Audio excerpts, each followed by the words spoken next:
I'm a liar. I'm a fraud. I'm a hypocrite. For my lifetime of posturing and preaching about pursuing your dreams and making your wishes and hopes come true, I've never done it myself. I've never even tried. Now, I know what you're thinking. Yes, you have, Eric.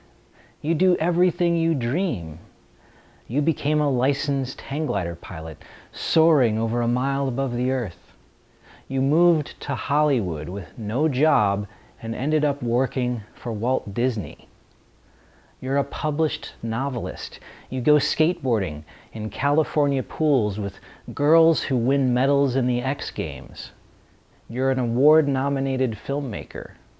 Your photography has appeared in art galleries, and you've worked with Playboy playmates and television stars.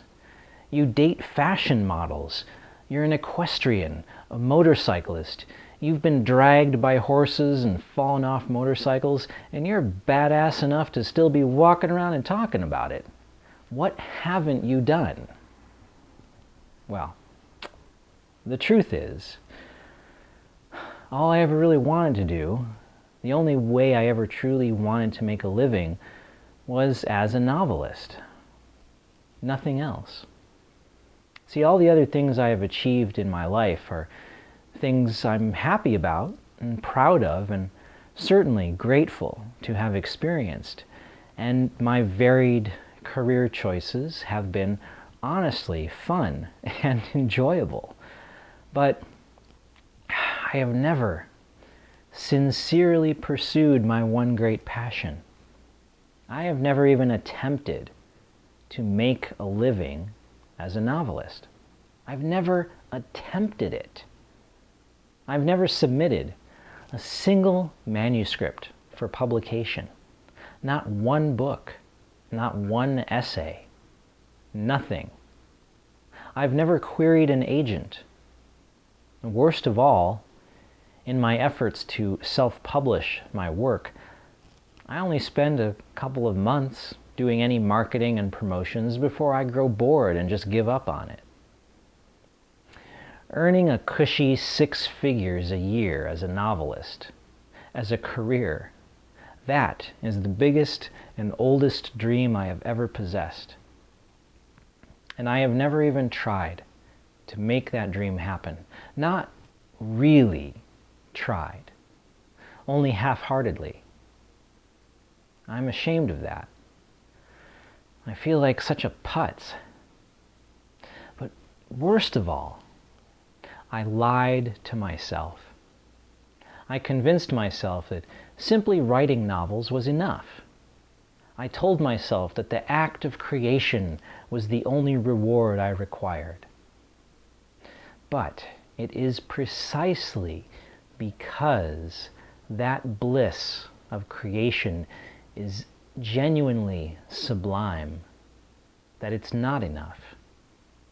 The work must earn a living for the artist simply as a way to assure the creative process can be maintained for a majority of all their days. The addiction to art must be fueled by the success of the addiction. That's why I'm a liar and a hypocrite. I always tell people to pursue their passions, and personally, I have only ever pursued my own passion in a half-assed way. No one has ever noticed. No one has ever called me out on it. Not until a few months ago, one person brought it up, but no one else ever has. I have written novels. I have published novels. Therefore, I can legitimately call myself a novelist, and no one can contend that fact. That's all I need in order to fake it and trick the world, make everyone think I'm going for my dreams when I'm really not. Often I have complained that friends and family have never had much faith in me. Not that they expect me to fail, they just seem indifferent to the outcome. Oh, sure, they say the right things. I might occasionally hear, "That's great," or "Good for you," but no one who says that ever means it. If they were genuinely supportive, they'd actually purchase and read my books. None of them bother to do that, and actions do speak louder than words. Anyone can say they are supportive. It's another thing to truly be supportive. See, friends of mine have actually posted on websites about other people they know publishing books. They have never bothered to mention any of the numerous books I've written. In fact, I knew one girl who was doing a fundraiser for her dance troupe on the internet, and I tried to help her out, and I reposted her promotions all over my social media sites, getting the word out for her as best I could. And when I asked her to return the favor and let people know about my latest book release, you know what she said? She said she didn't have time to promote my stuff because she had to focus on her own project right now. See? I'm telling you, I truly don't have any friends. I have numerous acquaintances and selfish fucking assholes. The friends slot is full of cobwebs.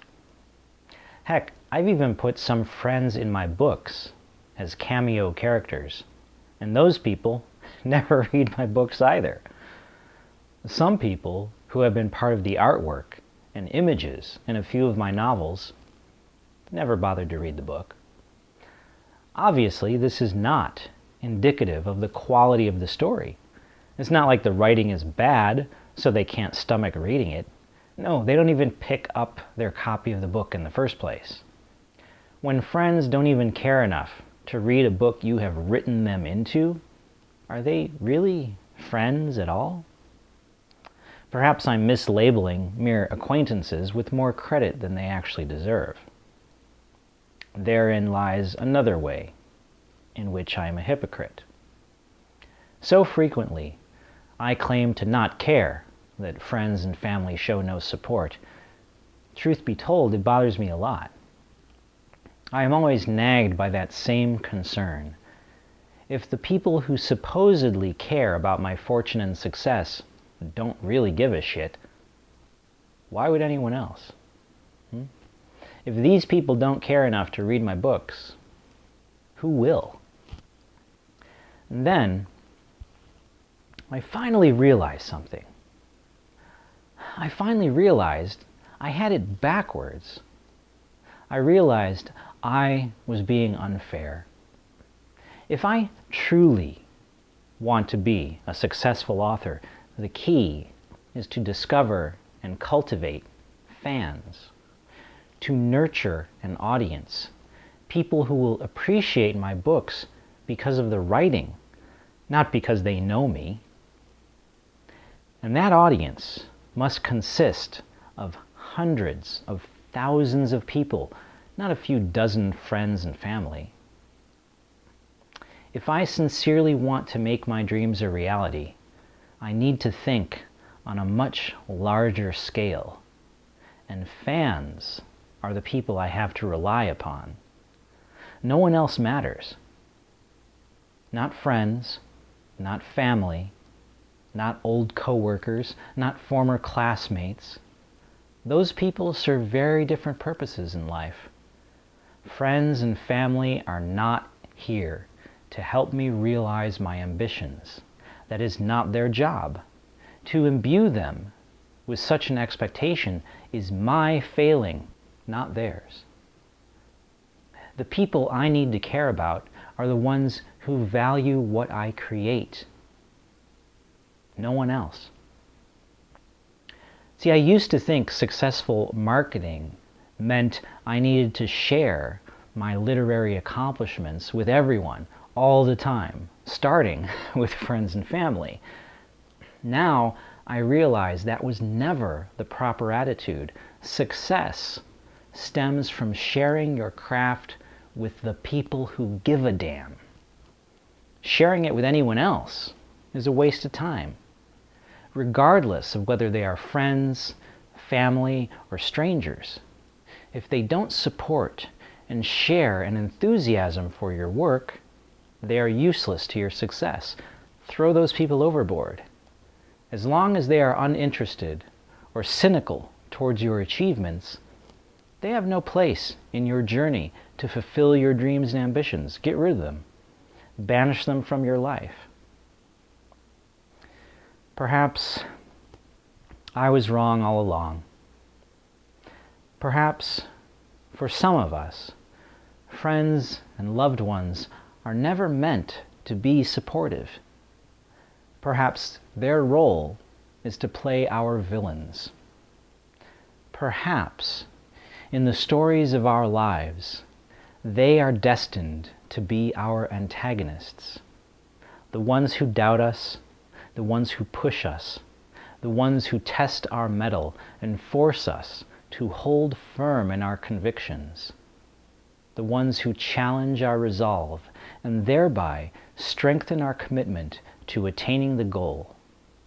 They are the embodiment of all which threatens to usurp our determination.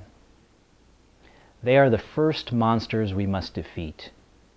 They are the teachers who show us how to defy the world and prevail against everyone who opposes us. To be a writer, you walk the path alone. There are no friends, there are no confidants, no comrades nor compatriots. There are no crowds on the sidelines cheering you to victory. To bear this task is to tread through desolation, to be abandoned, to be forgotten. On the road to nowhere, you shall cleave no companionship. And how glorious to gaze about and see you need not tarry for anyone to keep pace. You need not be impeded by any who presume to detour your journey. The quest be a lifetime, and what a triumphant trail lay before thee. Thank you so much for watching. Until next time, you keep speaking English, America.